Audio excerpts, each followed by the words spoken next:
എൻ്റെ പേര് ഷൈനി. ഇതെൻ്റെ മോള് അനന്യാസം. ദൈവനാമത്തിൻ്റെ മഹത്വം ഉണ്ടാകട്ടെ. ഈ ആൾത്താരയിൽ എനിക്ക് രണ്ടാമത് ഒരു സാക്ഷ്യം പറയാൻ വേണ്ടി മാതാവും യേശുവും കനിഞ്ഞ തന്ന വലിയ കൃപയ്ക്കും അനുഗ്രഹത്തിനായി നന്ദി പറഞ്ഞുകൊണ്ട് എൻ്റെ സാക്ഷ്യത്തിലേക്ക് കിടക്കുകയാണ്.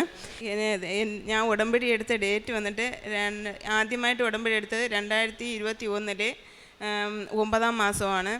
ഞാനത് പുതുക്കിക്കൊണ്ടിരിക്കുകയാണ്. എനിക്ക് ചെറുതും വലുതുമായിട്ടുള്ള ഒരുപാട് അനുഗ്രഹങ്ങൾ എനിക്ക് ദൈവം തന്നിട്ടുണ്ട്. പ്രാർത്ഥിക്കാനുള്ള കൃപ തന്നു. അതുപോലെ സ്വഭാവത്തിൽ തന്നെ ഒരുപാട് മാറ്റങ്ങൾ തന്നിട്ടുണ്ട്. ഇപ്പം എനിക്ക് മോളുടെ ഒരു സൗഖ്യം കിട്ടിയതിൻ്റെ സാക്ഷ്യം പറയാണ്. പിന്നെ മാതാവ് എപ്പോഴും ഞങ്ങളെ കൂടെയുണ്ട് എന്നുള്ളതും ഇതുവഴി രേഖപ്പെടുത്തുന്നു. എൻ്റെ വീട് വന്നിട്ട് തിരുവനന്തപുരം പാറശാല ആ ഭാഗത്തു നിന്നാണ്. ഞങ്ങൾ MSc കത്തോലിക്കയാണ്. എൻ്റെ മകൾക്ക് 1.5 വയസ്സ് മുതൽ അവൾക്ക് പനിയും കഫക്കെട്ടും വന്നിട്ടുണ്ട്. അവൾ വന്നിട്ട് 1.5 വയസ്സിൽ കഫക്കെട്ടായിരുന്നു. വീടിൻ്റെ അടുത്ത ആശുപത്രിയിൽ കൊണ്ടുപോയി അഡ്മിറ്റാക്കി. വീട്ടിൽ കൊണ്ടുവന്നു. പിന്നെയും പനി വന്നു, കഫക്കെട്ട് പിന്നെയും കൂടി. അതുകൊണ്ട് ഞങ്ങൾ നേരെ ഗവൺമെൻറ് ആശുപത്രിയിൽ അഡ്മിറ്റാക്കി. അവിടെ നിന്ന് പിന്നെയും കുറവുണ്ടായി. വീട്ടിൽ കൊണ്ടുവന്നു. പിന്നെയും പനി വന്നു. അങ്ങനെ പിന്നെ തിരുവനന്തപുരം തൈക്കാട് ആശുപത്രിയിൽ കൊണ്ടുവന്നു. അവിടെ നിന്ന് എക്സ്റേ എടുത്തപ്പം പറഞ്ഞു ന്യൂമോണിയയാണ് കുഞ്ഞിന് എന്ന്. അവിടെ അഡ്മിറ്റാക്കി കുറഞ്ഞ് വീട്ടിൽ വന്നപ്പം പിന്നെയും പനി വന്നു. പിന്നെ ദൈവത്തിൻ്റെ വലിയ കൃപയാൽ ഒരു 5-6 മാസം വരെ വേറെ പനി കുഴപ്പമില്ലായിരുന്നു. അസുഖം അങ്ങനെ കുറഞ്ഞിരുന്നു. എനിക്കും ഈ കുഞ്ഞിനെ ഇവർക്ക് വലിയ കാര്യമായിട്ട് എന്തോ അസുഖം ഉണ്ടെന്നുള്ള എനിക്ക് അറിയില്ലായിരുന്നു. ഇവിടെ വന്ന് ഉടമ്പടി എടുത്തതിന് ശേഷം ഒരുപാട് കാര്യങ്ങൾ മാതാവ് തന്നെ അത് നമുക്ക് തെളിയിച്ച് തന്നിട്ടുണ്ട്. എന്നാലും ഞാനൊക്കെ ഒരു മന്ദബുദ്ധി ആയതുകൊണ്ട് പെട്ടെന്ന് അത് ക്യാച്ചെടുക്കാനായിട്ട് നമുക്കറിയില്ലായിരുന്നു. പിന്നെ കുഞ്ഞിന് അതുപോലെ ഇടയ്ക്കിടയ്ക്ക് പിന്നീട് ഉടമ്പടിയിലായിരുന്നാലും ഞാൻ ഇവളുടെ കാര്യം കുഞ്ഞിന് പെട്ടെന്ന് കുറയണം എന്ന് ഉള്ള ഇതിൽ ഉടമ്പടിയിൽ വച്ചിട്ടില്ലായിരുന്നു. ഇവക്ക് ഇടയ്ക്കിടയ്ക്ക് ന്യൂമോണിയ ഇങ്ങനെ വന്നിട്ടുണ്ട്. ന്യൂമോണിയ തന്നെയല്ലോ അങ്ങ് പോകും കഫക്കെട്ട് തന്നെയല്ലോ മാറുമെന്ന് വിചാരിച്ചുകൊണ്ടിരുന്നു. അത് വന്നിട്ട് കൊച്ചിനിപ്പം 8-9 വയസ്സാകാൻ പോകുന്നു. 7-8 പ്രാവശ്യം ഏകദേശം 9 പ്രാവശ്യമെങ്കിലും അവൾക്ക് ന്യൂമോണിയ വന്നിട്ടുണ്ട്. ഇത് പാറശാലയിൽ തന്നെ 5-6 മാസം ആകുമ്പോൾ അഡ്മിറ്റ് ആവും. പിന്നെ കുറയും, പിന്നെയും പെട്ടെന്ന് വരും, പിന്നെയും കുറയും. അവൾക്ക് ഒരു ഇതിലും എനിക്ക് പിന്നീടാണ് കാര്യം വെച്ചാൽ പെട്ടെന്ന് ഇങ്ങനെ അസുഖമാവണമല്ലോ എന്നുള്ള ഒരു ചിന്ത എനിക്ക് മനസ്സിലേക്ക് ഓടി വന്നത്. പിന്നെ എന്നാലും ദൈവം എന്നെ അത്ര മാത്രം ശക്തിപ്പെടുത്തുന്നത്. എനിക്ക് വന്നിട്ട് ഒരു മോളാണ് ഉള്ളത്. അതുകൊണ്ട് ചേട്ടൻ ഗൾഫിലാണ്. അപ്പോൾ എനിക്ക് ഇവൾ മാത്രമല്ലേ ഉള്ളൂ എന്ന് പറഞ്ഞാൽ ഞാനും അങ്ങനെ പിന്നീട് എനിക്ക് ഒരു പേടി പോലെ കൊച്ചിന് എന്ത് പറ്റി എന്താണ് എന്നുള്ള ഒരു ചിന്ത എൻ്റെ മനസ്സിൽ വന്നിട്ടുണ്ടായിരുന്നു. പിന്നെ ഞാൻ ഉടമ്പടി എടുത്തിട്ട് പിന്നെ പാറശാല ആശുപത്രിയിൽ കൊണ്ടുപോയിട്ട് ഡോക്ടറിൻ്റെ അടുത്ത് പറഞ്ഞു ഞാൻ കൊച്ചിനെ കൊണ്ട് SITയിൽ കൊണ്ടുപോകുന്നത് എനിക്ക് റെഫർ തരണമെന്ന് പറഞ്ഞ് ഞാൻ കുഞ്ഞിനെ റെഫർ വാങ്ങി നേരെ SITയിൽ കൊണ്ടുപോയി. എൻ്റെ കൂടെ ആരും ഇല്ല. യഥാർത്ഥം പറഞ്ഞാൽ കൊണ്ടു വരാനോ ഇവളെ കൂടെ നമ്മളെ കൂടെ നിൽക്കാനോ അഡ്മിറ്റായ എന്തെങ്കിലും വാങ്ങിത്തരാൻ പോലും ആരുമില്ലായിരുന്നു. SITയിൽ പോയി അവിടെ ഡോക്ടറെ കണ്ടപ്പം തന്നെ അവർ എക്സ്റേ എടുക്കാൻ പറഞ്ഞു. എക്സ്റേ എടുത്തപ്പോൾ പറഞ്ഞു കഫക്കെട്ട് ഉണ്ട്, ന്യൂമോണിയയാണ് എന്ന് പറഞ്ഞു. അവിടെ അഡ്മിറ്റാക്കിയപ്പോൾ പിറ്റേന്ന് 2-3 ദിവസം കഴിഞ്ഞപ്പം കുറഞ്ഞപ്പം ഡോക്ടർ എന്നെ പറഞ്ഞു, സീനിയർ ഡോക്ടർ പറഞ്ഞു ഈ കൊച്ചിന് ഇനി അഥവാ കൂടുതലായിട്ട് ഇനി എന്തെങ്കിലും വരുവാണെങ്കിൽ CT എടുക്കേണ്ടി വരുമെന്ന് പറഞ്ഞു. അപ്പോൾ ഞാൻ പറഞ്ഞു ഇപ്പോഴെടുക്കണമെങ്കിൽ എടുക്കാമെന്ന് പറഞ്ഞു. അപ്പോൾ ഡോക്ടർ പറഞ്ഞു ഇപ്പം നോർമലാണല്ലോ, ഇപ്പം വേറെ കുഴപ്പമില്ല, ഈ മരുന്നിൽ അങ്ങനെ പോയിട്ടുണ്ടെങ്കിൽ ഇനി CT എടുക്കേണ്ട ആവശ്യമില്ലെന്ന്. അപ്പോഴെന്നെ ഞാൻ തിരിച്ച് വീട്ടിൽ കൊണ്ടുവന്ന് ഒരു 3-4 മാസമായപ്പം പിന്നെയും കൊച്ചിനെ വയ്യ, കഫക്കെട്ട്, പനി. എന്നാലും എൻ്റെ മനസ്സിൽ ഒരു ടെൻഷനില്ല. കൊച്ചിന് കുറയും, കൊച്ചിന് പനി ഇങ്ങനെയുള്ള ഒരു ഇതേ ഉള്ളൂ. ഞാൻ അവിടെ ആശുപത്രിയിൽ പിന്നെയും കൊണ്ടുപോയി. SITയിൽ കൊണ്ടുപോയപ്പം അവിടെ സീനിയർ ഡോക്ടർ എല്ലാവരും ഉണ്ടായിരുന്നു. കൊച്ചിന് പിന്നെയും ഇങ്ങനെ വന്നപ്പം ഒരു ഡോക്ടറല്ല, പെട്ടെന്ന് എല്ലാ ഡോക്ടർമാർക്കും ഒരു കൺഫ്യൂഷൻ. എന്താണ് ഇവർക്ക് എന്തെങ്കിലും കാര്യമായിട്ട് കാണും എന്നുള്ള ഒരു കൺഫ്യൂഷൻ. ഞാൻ മാത്രം അവിടെ കൊച്ചിനെ കൊണ്ട് പോണതുകൊണ്ട് എൻ്റെ കൂടെ ഒന്നും കൂടുതലായിട്ടൊന്നും പറയില്ല. എന്നോട് ചോദിക്കും കൂടെ ആരുമില്ലേ എന്ന്. ഞാൻ പറയില്ല, ആരുമില്ല. എന്ന്. അപ്പോൾ കൂടുതലൊന്നും പറയില്ല. ഞാനായതുകൊണ്ട് ഞാൻ അവിടെ നിന്ന് കൊച്ചിനെ അഡ്മിറ്റ് ആക്കുമ്പോൾ തന്നെ അവിടെ നിന്ന് കരയുകയാണ്. അഡ്മിറ്റ് ആക്കുമ്പോൾ ഇത്രയും ദൂരം SAT വന്നിട്ട് തിരുവനന്തപുരം ഭാഗത്താണ്, എൻ്റെ വീട് വന്നിട്ട് പാറശാല, ആരും ഇല്ല. അപ്പോൾ എനിക്ക് ഭയങ്കര ഒരു ടെൻഷൻ, ആരും ഇല്ലല്ലോ എന്നുള്ള ഒരു ടെൻഷൻ. ഇവർക്ക് എങ്ങനെ ഇവരെല്ലാവരും കൂടെ ഒന്ന് ഓരോ കാര്യങ്ങൾ പറയുമ്പോൾ എന്താണ് എൻ്റെ മോക്ക് എന്താണെന്നുള്ള ഒരു ഭയമുണ്ട്. എന്നാലും അതങ്ങ് മാറ്റി. അവർ എൻ്റെ അടുത്ത് അങ്ങനെ കൂടുതലൊന്നും പറഞ്ഞിട്ടില്ല. അപ്പോൾ പിന്നെ ഞാൻ ആശുപത്രിയിൽ അവർ CT എടുക്കാൻ വിട്ടു. അപ്പോൾ CT എടുക്കാൻ സ്കാൻ അവിടെ കൊണ്ടുപോയപ്പോൾ ഡേറ്റ് അവർ നല്ല ലേറ്റാക്കിയിട്ട് തന്നു. അപ്പോൾ ഡോക്ടർ പറഞ്ഞു എത്രയും പെട്ടെന്ന് CT എടുക്കണമെന്ന് പറഞ്ഞു. അങ്ങനെ ആശുപത്രിയുടെ അകത്ത് തന്നെ ഒരു ലാബ് ഉണ്ടായിരുന്നു, അവിടെ കൊണ്ടുപോയി CT എടുത്ത് തിരിച്ചു കൊണ്ടുവന്നപ്പോൾ ആണ് അവർ പറഞ്ഞത്, ആദ്യം പറഞ്ഞല്ലോ എന്തോ ആഹാരം കഴിച്ച് കൊച്ചിന് ശ്വാസകോശത്ത് എന്തോ ഉണ്ട്, ആഹാരത്തിൻ്റെ അംശങ്ങളാണ് ഇരിക്കുന്നത്, ഒരു കടലയുടെ രൂപത്തിൽ എന്തോ അംശം ഇരിപ്പുണ്ട്. അപ്പോൾ ഞാൻ പറഞ്ഞു അത് എടുത്താൽ മാറും എന്ന് പറയുന്നു. അപ്പോൾ എനിക്കും അറിയില്ല, ഞാനൊരു മന്ദബുദ്ധി ആയതുകൊണ്ട് കൂടുതലായിട്ട് അതിനെ ഒരു വില കൊടുത്തില്ല, അത് കാര്യമായിട്ട് എടുത്തില്ല എന്നാണ് സത്യം. അപ്പോൾ എന്തോ ആഹാരം എടുക്കാം എന്തോ ആഹാരം കൊച്ചിലെ എന്തോ എടുത്ത് വിഴുങ്ങിയതാണ് എന്നാണ് പറഞ്ഞത്. കൊച്ചിനെ ഇഴഞ്ഞുകൊണ്ട് നടക്കുന്ന ഭാഗത്ത് ആ സമയത്ത് എന്തോ എടുത്ത് വിഴുങ്ങി അത് ശ്വാസകോശത്ത് ഇരിക്കുന്നതെന്നാണ് പറഞ്ഞത് ഡോക്ടർ. അപ്പോൾ ഞാനും അത് എടുക്കാം, വേറെ കുഴപ്പമില്ല, അമ്മ വിഷമിക്കേണ്ട, ടെൻഷൻ അടിക്കേണ്ട എന്നൊക്കെ പറഞ്ഞപ്പോൾ ഞാനും അത് ദൈവകൃപയിൽ അങ്ങ് മാറും എന്ന് വിചാരിച്ചു. അപ്പോൾ അവർ CT എടുത്തപ്പോൾ അഡ്മിറ്റായിട്ട് അവർ ഇഞ്ചക്ഷനും എല്ലാം എടുത്തുകൊണ്ടിരിക്കുകയാണ്. അപ്പോൾ ഒരു സീനിയർ ഡോക്ടർ വന്നിട്ട് എൻ്റെ അടുത്ത് പറഞ്ഞു, അത് കുഞ്ഞിന് കാര്യമായിട്ട് കുഞ്ഞിന് ആവശ്യമുള്ളതെല്ലാം വാങ്ങിക്കൊടുക്കണം.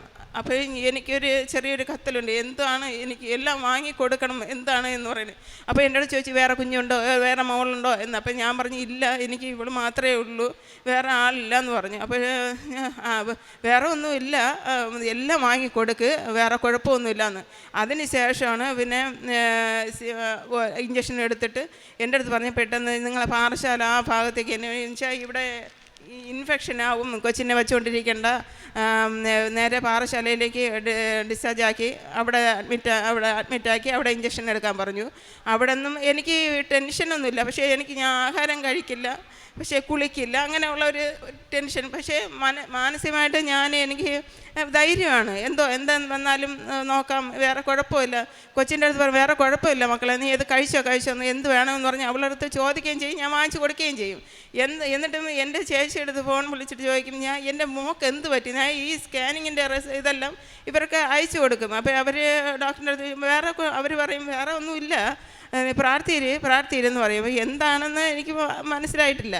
അപ്പോൾ ഞാൻ ഇവളെ കൊണ്ട് നേരെ വേറെ ആശുപത്രി അവിടെ അഡ്മിറ്റാക്കിയിട്ട് അവിടെ നേരെ എൻ്റെ അടുത്ത് പറഞ്ഞ് എല്ലാ ഇഞ്ചക്ഷനും എല്ലാം എടുത്തതിന് ശേഷം ഒരു എക്സ്റേ കൂടെ എടുത്ത് നേരെ SATയിൽ കൊണ്ടുവരാൻ പറഞ്ഞു. അങ്ങനെ ഞാൻ തിരിച്ച് അവിടെ നിന്ന് ഇഞ്ചക്ഷനെല്ലാം പൂർത്തിയാക്കിയിട്ട് എക്സ്റേ എടുത്ത് തിരിച്ച് കൊണ്ടുപോയി. അത് കടലയുടെ രൂപം അന്ന് വരെ തെളിയാത്ത അത് അല്പം കൂടെ എക്സ്റേയിൽ അല്പം കൂടെ ക്ലിയറായിട്ട് അത് തെളിഞ്ഞ് കാണുകയും അത് തിരിച്ച് കൊണ്ടു കൊടുത്തപ്പം എല്ലാ ഡോക്ടർമാർക്കും കൂടുതൽ ബോധ്യമായി എന്തോ അവർക്ക് അസുഖമുണ്ട് എന്തെങ്കിലും. അപ്പം എനിക്കും വേറെ എൻ്റെ അടുത്ത് പറയാണ് വേറെ പ്രശ്നമില്ല എന്ന് പറയും. അപ്പം ഞാൻ വിചാരിക്കും ശരി കുഴപ്പമില്ലല്ലോ, അല്ലേ മാതാവ് കൂടെ ഉണ്ട്, ഞാൻ പ്രാർത്ഥിക്കുകയാണ്. അപ്പോൾ ഞാൻ പിന്നെ ഡിസ്ചാർജ് ആക്കി എൻ്റെ അടുത്ത് പറഞ്ഞു ഇത് കഴിഞ്ഞതിന് ശേഷം ബ്രോങ്കോസ്കോപ്പി അവൾക്ക് ചെയ്യേണ്ടി വരും, അതുകൂടെ ചെയ്യാമോ എന്ന് ചോദിച്ചു. അപ്പോൾ ഞാൻ പറഞ്ഞു കുഴപ്പമില്ല, നമുക്ക് ചെയ്ത് നോക്കാമെന്ന് പറഞ്ഞു. അപ്പോൾ എൻ്റെ അടുത്ത് പറഞ്ഞു ഇപ്പോൾ ഡേറ്റ് ഇല്ല, അതുകൊണ്ട് ഡിസ്ചാർജായി പോയിട്ട് വേറൊരു ദിവസം വരാൻ പറഞ്ഞു. അങ്ങനെ ഞാൻ ഇവിടെ നിന്ന് ഉടമ്പടി പുതുക്കിക്കൊണ്ടിരിക്കുകയാണ്. ഈ കൊച്ചിൻ്റെ കാര്യം പിന്നീടാണ് നിയോഗമായിട്ട് അസുഖം മാറണം എന്ന് ഞാൻ വച്ചിരുന്നത്. അപ്പോൾ കൊച്ചിനെ കൊണ്ട് ഞാൻ ഇനിയും ഉടമ്പടി പുതുക്കാൻ വന്നപ്പോൾ എൻ്റെ വീട്ടിലൊക്കെ ചോദിച്ചു കൂടെ വരുന്നുണ്ടോ എന്ന്. അപ്പോഴാരും ഇല്ല, കൂടെ വരാൻ ആരുമില്ല. തിരുവനന്തപുരത്ത് നിന്ന് ഈ ഭാഗത്തേക്ക് വരാൻ അല്പം പേടിയുണ്ട്. കാരണം എൻ്റെ വീട്ടിൽ ഈ കൊച്ചിനിങ്ങനെ ഇരിക്കുന്നതുകൊണ്ട് ചേട്ടൻ്റെ അമ്മയും അങ്ങനെ വിടൂല. എൻ്റെ വീട്ടിൽ അവരും പറഞ്ഞു കൊച്ചിന് വയ്യാത്തല്ലേ അങ്ങനെ പോകണ്ട എന്ന് പറഞ്ഞു. അപ്പോൾ എനിക്ക് ഇതില്ല, എൻ്റെ അമ്മ എനിക്ക് തന്ന കുഞ്ഞാണ്. കാരണം കുഞ്ഞിനെ വയറ്റിലാകുമ്പോൾ മുതൽ ഞാൻ മാതാവിൻ്റെ അടുത്ത് ഞാൻ കരഞ്ഞ് പ്രാർത്ഥിക്കുമായിരുന്നു. മാതാവ് ഒരു കുഞ്ഞെങ്കിലും എനിക്ക് തരണമേ എന്ന് പറഞ്ഞുകൊണ്ട് അങ്ങനെ മാതാവിൻ്റെ ബർത്ത്ഡേ ഗിഫ്റ്റായിട്ട് എനിക്ക് കിട്ടിയ മോളാണ് ഇവൾ. അതുകൊണ്ട് മാതാവ് കൂടെ ഉണ്ടാവുമെന്ന് പറഞ്ഞു. ഞാൻ എനിക്ക് പേടി എന്നുള്ള സംഭവം എനിക്ക് അപ്പോഴില്ലായിരുന്നു. എങ്ങനെയെങ്കിലും മാതാവിൻ്റെ അടുത്ത് വന്ന് ഉടമ്പടി പുതുക്കുക, അച്ഛനെ കാണണമെന്നുള്ളൊരു ഇതുണ്ടായിരുന്നു, ആഗ്രഹം ഉണ്ടായിരുന്നു. അച്ഛനെ അന്ന് ഞങ്ങൾ രാത്രിയിൽ ഇവിടെ വന്നു.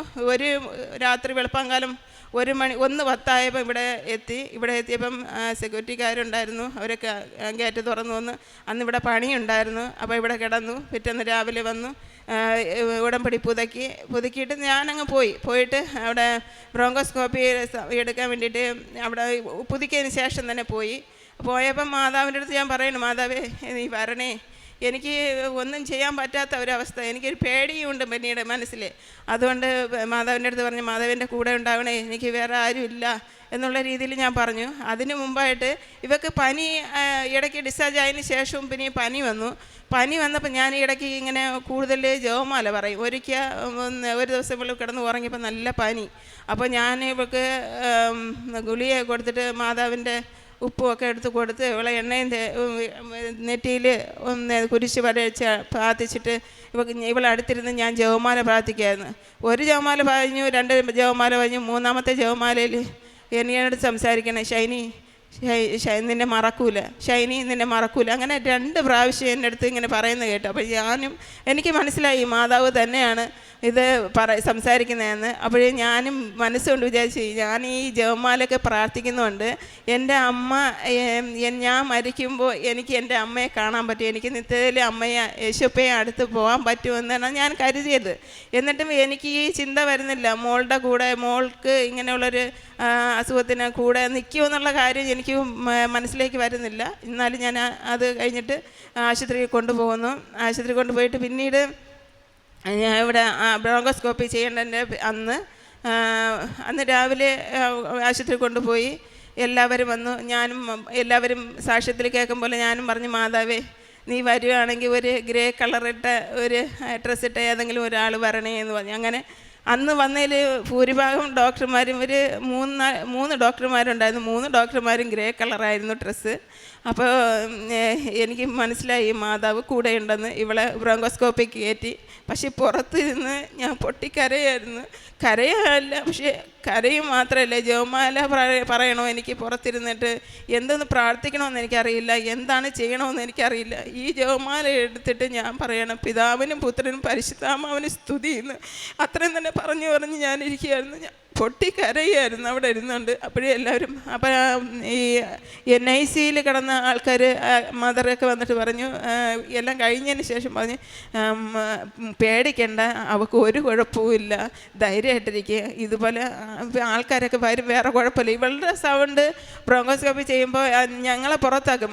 അമ്മയും അത്രയും നേരം വരെ എന്നെ അവളടുത്ത് നിർത്തിയിട്ട് ആ സമയമാകുമ്പോൾ നമ്മളെ പുറത്താക്കിയപ്പോൾ അവളുടെ സൗണ്ട്, അവളുടെ കരച്ചിൽ കുറച്ച് കേട്ടപ്പോൾ മുതൽ എനിക്കും കൂടുതൽ ടെൻഷനായി. എന്നിട്ട് പുറത്ത് ഇവളെ കൊണ്ടുവന്നതിന് ശേഷം ഡോക്ടർമാർ അതിന് മുമ്പായിട്ട് ഒരു സിസ്റ്റർ ഓടി വന്നിട്ട് പറഞ്ഞ്, എന്തിനാ നീ പേടിക്കുന്നത്, നമ്മൾ വിളിക്കുന്ന ജീവനുള്ള ദൈവത്തെയല്ലേ, പേടിക്കേണ്ട, ധൈര്യമായിരിക്കും, അവൾക്കൊന്നുമില്ലയെന്ന്. അപ്പോഴേ ഞാൻ എന്ത് ചെയ്യണം, എനിക്ക് വേറെ ഒന്നുമില്ല. അപ്പോൾ സന്തോഷം തന്നെ തോന്നിയത്. എന്നിട്ട് ഡോക്ടർമാരോട് എൻ്റെ അടുത്ത് പറഞ്ഞ്, എന്തിന് കരയുന്നത്, അവർക്ക് യാതൊരു കുഴപ്പമില്ല, അവർക്ക് ഒരു സർട്ടിഫിക്കറ്റ് അവർ തന്നു, എല്ലാം നോർമൽ എന്ന് പറഞ്ഞ ഒരു സർട്ടിഫിക്കറ്റ് ഇവിടെ എൻ്റെ കയ്യിലുണ്ട്. അത് ബ്രോങ്കോസ്കോപ്പി ചെയ്തിട്ട് അവർ എൻ്റെ ഡോക്ടർമാർ എല്ലാവരും വന്നിട്ട് എൻ്റെ അടുത്ത് പറഞ്ഞു, നിങ്ങൾ വിചാരിക്കും പോലെ അവളുടെ ശ്വാസകോശത്ത് ഒരു കടലപോയിലിരിക്കുന്ന ഒരു സിസ്റ്റ് അവിടെ ആ ഭാഗത്തില്ല, എല്ലാം നോർമലെന്ന് ഇത് പേപ്പറിൽ എഴുതി എനിക്ക് തരികയും ചെയ്തു. വേറെ ഒരു കുഴപ്പമില്ല എന്ന് പറഞ്ഞു. ഈ ബ്രോങ്കോസ്കോപ്പി ചെയ്ത് എൻ്റെ അവൾക്ക് മിനിമം ഇഷ്ടം ഉണ്ടാവും, അവളെ മയക്കിയിട്ടാണ് അത് ചെയ്തത്. അപ്പോൾ അത് എണീറ്റിട്ട് പിറ്റേന്ന് തന്നെ ഒരു എക്സ്റേ എടുത്തിട്ട് നിങ്ങൾക്ക് വീട്ടിൽ പോകാമെന്ന് പറഞ്ഞു. പിറ്റേന്ന് തന്നെ രാവിലെ തന്നെ ഒരു എക്സ്റേ എടുത്തു. അതിൽ യാതൊരു കുഴപ്പമില്ല, ഒരു കടലയുടെ ഒരു ഭാഗവും ഇല്ല, ഒരു സിസ്റ്റവും ഇല്ല. ദൈവം വലിയ കാര്യങ്ങളാണ് എൻ്റെ ജീവിതത്തിൽ. കാരണം വെച്ചാൽ എനിക്ക് വേറെ ആരും ഇല്ല എൻ്റെ ജീവിതത്തിൽ തന്നെ. അത് മാതാവിനും ഉണ്ണീശയ്ക്കുമൊക്കെ അറിയാം. ഞാൻ എൻ്റെ അമ്മയെ പോലെയും ഉണ്ണീശയെ എൻ്റെ ഒരു മോനെ പോലെയൊക്കെയാണ് ഞാൻ കരുതിയിരിക്കുന്നത്. കാരണം വെച്ചാൽ ഉണ്ണീശയെ ഞാൻ അങ്ങനെയാണ് കരുതിയത്. ഉണ്ണീശയെ ഞാൻ പറയും അത് ഉണ്ണീശയെന്ന് മാത്രമേ ഞാൻ പറയുള്ളൂ. എൻ്റെ കൂടെ ഉണ്ടാവണേ ഉണ്ണീശയോ, നീ എൻ്റെ കൂടെ ഉണ്ടാവണേന്ന് ഞാൻ പ്രാർത്ഥിക്കാറുണ്ട്. അതുപോലെ മാതാവ് ഒരുപാട് അത്ഭുതങ്ങൾ ചെന്ന് ഇതിൽ തന്നു. ഇതുപോലെ വലിയ അത്ഭുതങ്ങൾ തന്നെ എൻ്റെ ജീവിതത്തിൽ പല സമയത്തും നടന്നിട്ടുണ്ട്. അതുപോലെ അത് കഴിഞ്ഞിട്ട് ഇവിടെ വന്നു സാക്ഷ്യം പറയാൻ വേണ്ടിയിട്ടാണ് ഞാൻ ഇവിടെ വന്നത്. വന്നപ്പം പിന്നെയും കൊച്ചിന് ചെറിയൊരു പനി പോലെ വന്നു. അതുകൊണ്ട് പിന്നെ അന്ന് സാക്ഷ്യം പറഞ്ഞില്ല. അപ്പോൾ പിന്നെ ഉടമ്പടി പുതുക്കിയിട്ട് ജോസഫ് അച്ഛനെ കണ്ടു. ജോസഫ് അച്ഛനെ കണ്ടതിന് ശേഷം അച്ഛൻ അവളുടെ തൊട്ടിട്ട് പറഞ്ഞ്, വേറെ ഒന്നും പറഞ്ഞില്ല, ചിരിക്കുകയാണ് ചെയ്തത്. പിറ്റേന്ന് അവളെയും ബ്ലെസ്സിങ് ചെയ്തു, എന്നെയും ബ്ലെസ് ചെയ്തു. ഞാൻ വീട്ടിൽ പോയി. ഒരു മാസം കഴിഞ്ഞപ്പം എൻ്റെ പച്ച മെഴുകുതിരിയിൽ ഒരു ഹാർട്ടിൻ്റെ രൂപം, അതിൽ എന്നിട്ട് 3, 4, 5 ഡേറ്റുകൾ ഇങ്ങനെ കാണുന്നു. അപ്പം ഞാൻ മനസ്സുകൊണ്ട് വിചാരിക്കുന്നത് ഇതെന്താണെന്നോ എനിക്കറിയില്ലല്ലോ. അന്നും ആ സമയത്തും കൊച്ചിന് ശ്വാസമുട്ടലുണ്ടായിരുന്നു, അലർജി രോഗം പോലെ അവൾക്ക് ചെറിയ ചുമ കഫം അങ്ങനെയുള്ളതുണ്ടായിരുന്നു. അങ്ങനെ ഞാൻ ആശുപത്രിയിൽ കൊണ്ടുപോയിട്ട് ആ 3 എന്ന് പറഞ്ഞ ഡേറ്റ് ആയപ്പം പുതിയതായിട്ട് ഞാൻ മരുന്ന് വാങ്ങി. ഇവക്ക് ശ്വാസമുട്ടലിന് ആവി പിടിക്കാൻ വേണ്ടിയുള്ള മരുന്നും പനിക്കുള്ള മരുന്നും എല്ലാം വാങ്ങിക്കൊണ്ട് വന്ന് എനിക്ക് അന്ന് ഞാൻ നോക്കിയപ്പം ഇവക്ക് വേറെ കുഴപ്പമില്ലല്ലോ, എന്തിന് ഞാനിങ്ങനെ ആവി പിടിക്കണമെന്ന് പറഞ്ഞ് എൻ്റെ മനസ്സിൽ തോന്നി. അപ്പോൾ പിന്നെ അവൾക്ക് ആവി പിടിച്ചില്ല. അന്ന് ഞാൻ ആ മരുന്ന് പൊട്ടിക്കുകയോ പറക്കുകയോ ചെയ്ത് അന്ന് മുതൽ ഇന്ന് വരെ എനിക്ക് ഈ കൊച്ചിന് ശ്വാസമുട്ടലിൻ്റെ മരുന്ന് കൊടുക്കേണ്ട ആവശ്യം വന്നിട്ടില്ല. ഇൻഹേലർ ഉപയോഗിക്കുമായിരുന്നു, അതെല്ലാം നിർത്തി തന്ന് ഇതിൽ ഒരു വലിയ ഒരു അത്ഭുതം എൻ്റെ ജീവിതത്തിൽ നടത്തി തന്നെ പരിശുദ്ധ യേശുവിനും അമ്മയ്ക്കും കോടാക്കോടി നന്ദി പറയുന്നു. കാരുണ്യ പ്രവൃത്തി വന്നിട്ട് ഞാൻ ചോറ് എല്ലാ ആഴ്ചയിലും ഒരു പൊതി ചോറെങ്കിലും ഏതെങ്കിലും പാവപ്പെട്ട ആൾക്കാർക്ക് കൊടുക്കും. അതുപോലെ ഒരു മാസത്തിൽ 5 പേർക്ക് ആശുപത്രിയിൽ 5 പേർക്ക് ഞാൻ ഫുഡ് തയ്യാറാക്കി കൊടുക്കും. പിന്നെ എനിക്കൊരു വണ്ടിയുണ്ട്. ഞാൻ എവിടെ പോയെന്നാലും ആരെങ്കിലും വയസ്സായ ആൾക്കാർ ഏതെങ്കിലും ആൾക്കാർ ഇങ്ങനെ നടന്നു പോകുക കണ്ട അവരുടെ അടുത്ത് ചോദിക്കും വരുന്നുണ്ടോ, നമ്മൾ അവിടെ വരെ പോകുന്നുണ്ട്, നിങ്ങൾ വരുന്നുണ്ടെങ്കിൽ കയറാൻ പറയും. അങ്ങനെ കയറി എത്ര പേര് അങ്ങനെ പറയും. വയസ്സായ ആൾക്കാർ മക്കളെ നിനക്ക് എങ്ങനെ തോന്നി? ഞാൻ പറഞ്ഞു എൻ്റെ ദൈവം ഞാൻ പറഞ്ഞു, ഞാനത് നിർത്തി അമ്മയെ കയറ്റിയെന്ന് പറഞ്ഞു. കർത്താവിൻ്റെ യേശുവിൻ്റെ നാമത്തിലാണ് ഞാനിത് ചെയ്യുന്നതെന്ന് പറഞ്ഞു. പിന്നെ ഇവിടെ നിന്ന് പത്രം വാങ്ങിക്കൊണ്ട് പോയി SATയിൽ അപ്പോഴും അഡ്മിറ്റായിരുന്നു. ഏകദേശം ഒരു 1.5 മാസം വരെ അഡ്മിറ്റായിരുന്നപ്പോൾ ആ സമയത്ത് SATയിൽ ആശുപത്രിയിൽ ആൾക്കാർ ചോറ് വാങ്ങിക്കാൻ ക്യൂവിൽ നിൽക്കുമ്പോൾ അവിടെ കൊണ്ടു കൊടുക്കും. പിന്നെ ഓട്ടോ സ്റ്റാൻഡിൽ പിന്നെ ബസ് സ്റ്റാൻഡിലൊക്കെ കൊണ്ടു കൊടുക്കും. പിന്നെ എന്നാൽ കഴിയുന്ന കാര്യങ്ങളെല്ലാം ഞാൻ ചെയ്യും. ഈശോയ്ക്ക് അമ്മയ്ക്കും കോടാക്കോടി നന്ദി പറഞ്ഞുകൊണ്ട് സാക്ഷ്യം നിർത്തുന്നു. വിശുദ്ധ മത്തായിയുടെ സുവിശേഷം 8-ാം അധ്യായം 14-15 തിരുവചനങ്ങൾ. യേശു പത്രോസിൻ്റെ വീട്ടിലെത്തിയപ്പോൾ അവൻ്റെ അമ്മായിയമ്മ പനി പിടിച്ചു കിടക്കുന്നത് കണ്ടു. അവൻ അവളുടെ കയ്യിൽ സ്പർശിച്ചു. പനി അവളെ വിട്ടുമാറി. അവൾ എഴുന്നേറ്റ് അവനെ ശുശ്രൂഷിച്ചു. ഷൈനി എന്ന ഈ അമ്മ തൻ്റെ മകൾക്ക് വേണ്ടിയാണ് പ്രത്യക്ഷീകരണ സാക്ഷിയായി അൾത്താരയിൽ കയറി വന്നതെന്ന് ഈശോയുടെ നാമത്തെ മഹത്വപ്പെടുത്തി പരിശുദ്ധ അമ്മയോടും ഈശോയോടും നന്ദി പറയുന്നത്.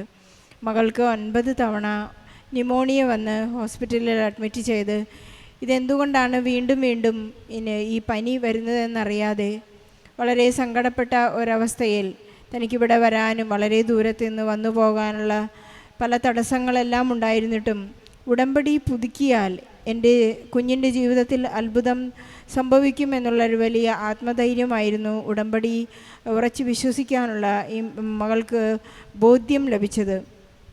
ഷൈനി തന്നെ പല പ്രാവശ്യം പറയുന്നു, ഞാനൊരു മന്ദബുദ്ധിയാണ്, അതുകൊണ്ട് എനിക്ക് എങ്ങനെ ചെയ്യണം എന്ത് ചെയ്യണമെന്ന് എനിക്കറിയില്ലായിരുന്നു. ബഹുമാനപ്പെട്ട ജോസഫ് അച്ഛൻ നമ്മെ ഓർമ്മപ്പെടുത്തുന്നുണ്ട്, ബുദ്ധിയും നല്ല ആത്മധൈര്യവുമുള്ളവർ മാത്രമേ ഉടമ്പടി എടുക്കാവൂ എന്ന് അച്ഛൻ ഓർമ്മിപ്പിക്കുന്നതിൻ്റെ കാരണം അതൊരു ജീവിത രീതിയാണ്. ഈ അമ്മയ്ക്ക് അത് കൃത്യമായി പാലിക്കാൻ സാധിക്കുന്നതിൻ്റെയും ഈശോയെ സ്നേഹിക്കുവാനും പരിശുദ്ധ അമ്മ നൽകുന്ന മാർഗദർശനങ്ങൾ കൃത്യമായി പാലിക്കുവാനും സാധിക്കുന്നത് ഒരു ബുദ്ധിയുള്ള വ്യക്തിയായതുകൊണ്ടാണെന്ന്, ബോധ്യങ്ങളുള്ള ഒരു വ്യക്തിയായതുകൊണ്ടാണ് ഷൈനിക്ക് അത് സാധ്യമായതെന്ന് നമുക്ക് ഈ സാക്ഷ്യത്തിലൂടെ മനസ്സിലാക്കാം.